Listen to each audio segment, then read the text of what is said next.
Yep, that's kind of a scary thought, too, because as you mentioned, having that reactive starport makes it even easier for him to go ahead and reinforce those. He's going to quickly take out a Hellion that's watching Xel'Naga Tower, and Boxer continues to inch his way forward, but not committing to anything quite yet. Hellions from Rain are making their way around the base, just kind of scouting things out, checking the third. Looks like the barracks going to try to land, but it does go down. So here we have Hellions coming into the natural right now, caught off guard by Boxer. He's going to try to cut him off on the other way. He does not, Ray does not want to lose these Hellions, and will he get trapped? Boxer knows there's no way he could have swung around, and he is going to corner these Hellions, go in for the kill, and here it comes. He's got to be careful. Doesn't want to go 3v4. Uh-oh, looks like Boxer loses his first set of Hellions, but no, it looks like Rain will be trapped. Loses those Hellions. Boxer continuing to extend his lead gradually, but the third command center now planted for Rain. Does Boxer have an answer? He is still producing. And there is Boxer's own third command center. I really think that if Boxer begins to push and targets this area where we see the one tank from Rain, it can be a lot of trouble for the Blue Terran, but Rain looks like he's going to be more than prepared. Uh-oh, taking some big hits with those Hellions. Yeah, quickly backs off. Rain has always been phenomenal at setting up these nice defenses with his tank. Oh, no! Hellions going again, whether it was a misclick or not. That was not the place to attack. Boxer bringing his tanks in, trying to find a good position to actually make an attack. He does have superior air control here, and could possibly use that for vision purposes. But the Hellions rush forward, and all the Hellions from Rain and Boxer will go down. A couple are left over. And the Vikings land. They're going to try to do massive damage to these tanks, but Boxer's going to have to lift up. He's going to lose all of these Vikings. Oh, wow. No, Boxer losing a big engagement. The scores have evened. We see slightly more workers from Boxer, but we have a lot more tanks down for Rain that will allow him to get a total lockdown on this third base. And being very bold, no planetary fortress, an orbital command. Boxer going to have to try to catch up with his third. Yeah, I mean, the third not even quite there yet. It's now just lifting and floating over.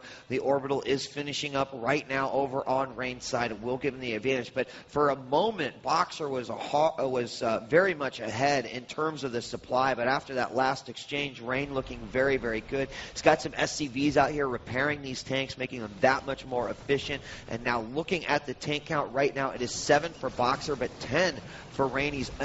Rain has also taken the Hellion lead with 9 Hellions. Now that evening up just a little bit. Boxer continuing control of the air.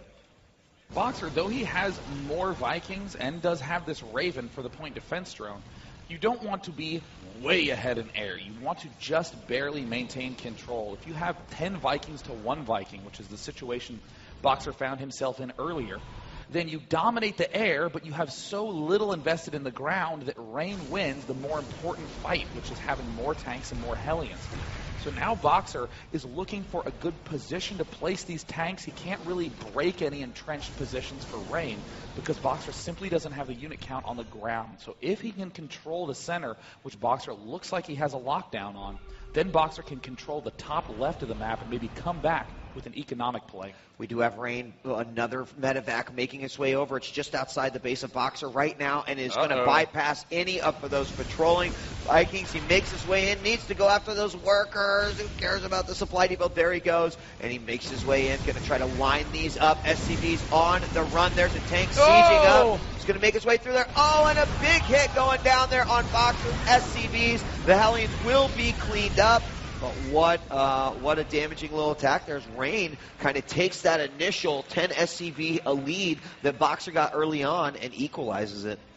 Yeah, Boxer, as we see in the units lost tab, is actually behind in this battle. But the game is currently even right now. It's going to be very, very important for Boxer not to make any more blunders because he was ahead and ended up losing the lead by quite a bit. Rain sieging the tanks up in front of the Hellion. That seems like a little overkill. It just could have shot it twice. No, it wasn't overkill. We see more tanks churning out. There are 2 Thors out on the field moving in. Thors are tank line breakers. They can easily absorb a lot of siege tank hits and break through, which is very, very important in the mid game. And we don't have any Thors out quite yet for Boxer, so that could be an advantage going over to Rain's side. Rain really starting to set up and push towards the middle. He's got his sensor tower set up so he can see exactly the positioning. Hold on, what's this going on over here? It looks like Boxer with some proxy missile turrets to make sure if anything decides to go around the west side of the map, he'll be ready for that. Also sets him up for defense if he decides to take that base, which the way this game is going and the fact that we've got a pretty strong line between these two players, it could actually go to that. We do see Rain already taking his fourth, and we've got 1, 2, 3 command centers being built at the third for Boxer. This is a very, very tense situation for both players. You need to stop spending a lot of your energy on mules and instead spend it on scans. I mean, look at how regularly Boxer is just scanning back and forth between these two locations. Most of Boxer's army is actually unsieged. He's trying to find out where the positioning of the bulk of the forces are. And if he's ever caught on the wrong side, then Rain will be able to break through and split Boxer's hold of the top left. Boxer's going to go ahead and drop a command center also at the gold, something that we haven't seen Rain go for quite yet. He took that third base. There is the fourth base going down. The engagement.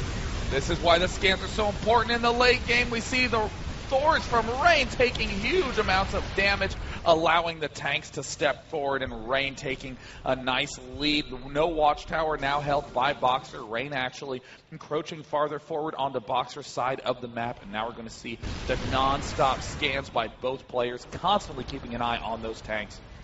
Making it, we do have, or could have a Viking battle, but no, the missile turrets will help out in that particular situation. Boxer's going to try to hold down that right lane, but we still see an enormous tank lead.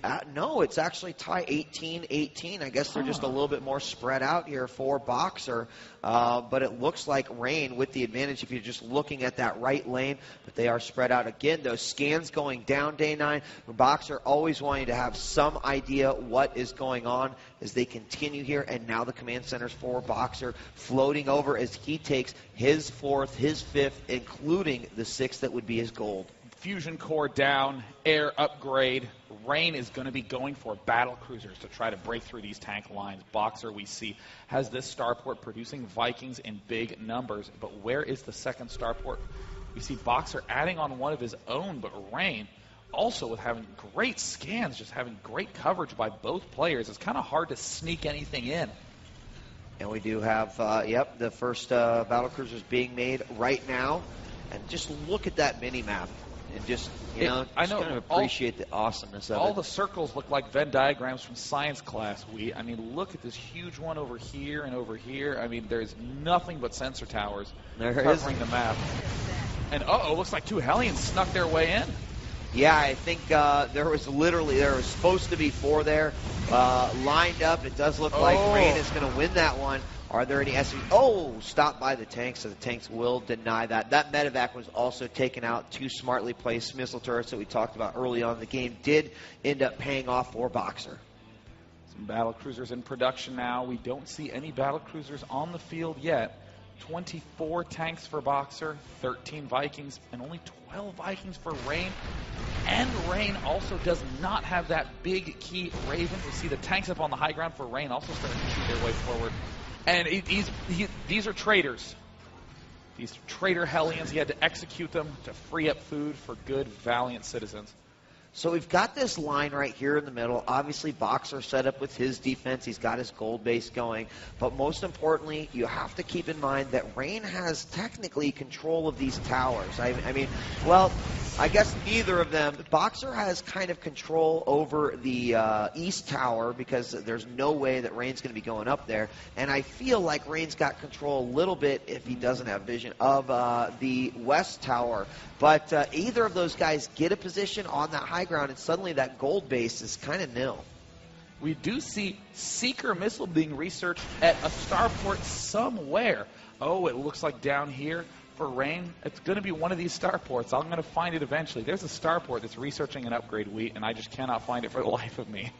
It's over by the statue. It's over by the Ming statue. Oh, there it is. Seeker Missile being researched by Rain. Thank God for your Where's Waldo skills, Marcus. Yeah, but the question is, what does he plan to do with that? Hunter Seeker Missiles is one of those things that, man, when beta started, people were like, this is the greatest thing ever, and it was. We saw those amazing Seeker missile kills, but what is he going to do with it? I'm kind of curious to find out. I think that it could be the big turning point in the Viking versus Viking battle. If one Seeker missile lands, then it's going to be a big win for that player. We see mass starports planted for Boxer. He actually cannot support this with just a general amount of production, but we see that with the amount of command centers he's going for, he's going to be trying to just mule his way to everything. And look at this Rain with the offensive mules, picking off tanks one at a time. And it works when you got the extra energy. A good little tactic to be able to throw down, especially when those tanks are all clumped together. Now out on the field we have 3 Ravens coming out here. Oh my gosh. It looks like Boxer's going to go the exact same route, his Hunter Seeker missile a little bit later. And the upgrades are just going wild here in this game, about to hit the 30-minute point of this matchup. Now, I think that Chef FnaticMSI just wanted to do a dash of Ravens. Just, maybe like a teaspoon of Ravens. But Boxer actually has Ravens as his entree.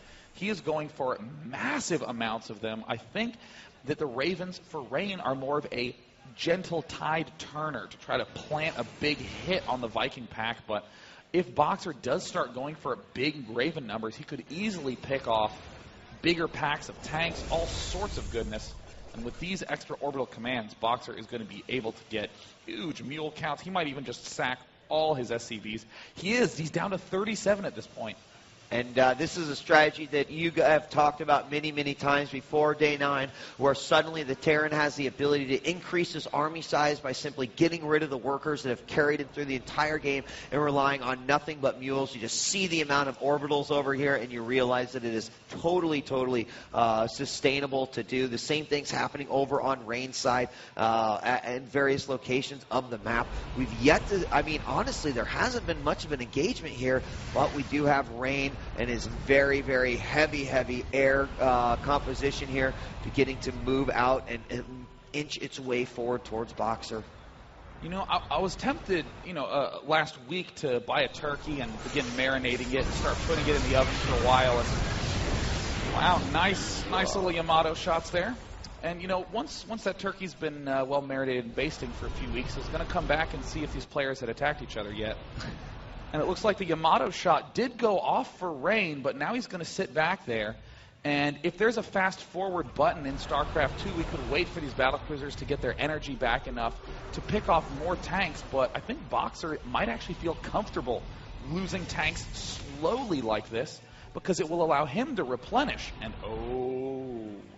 okay. Yeah. There they are. There they are. Nuclear missiles going down for Rain. 2 nukes going down. Right now, Boxer has 13 Vikings in production as well. That will be in addition to the 24 that he has already got, and he knows that he's got to do something to deal with the air in addition to those battle cruisers. This engagement, I think, at the end is just going to be absolutely amazing. I'm sure it will be, but the turkey is still marinating, Marcus. It is. And there's the Ghost. Ghost now popping out for the Blue Terran player Rain. We see Cloak en route, both of them getting the level 3 upgrades. Boxer, though, also done with his +2, it looks like. You see those Ravens staying so packed tight with the Vikings. 37 Vikings for Boxer.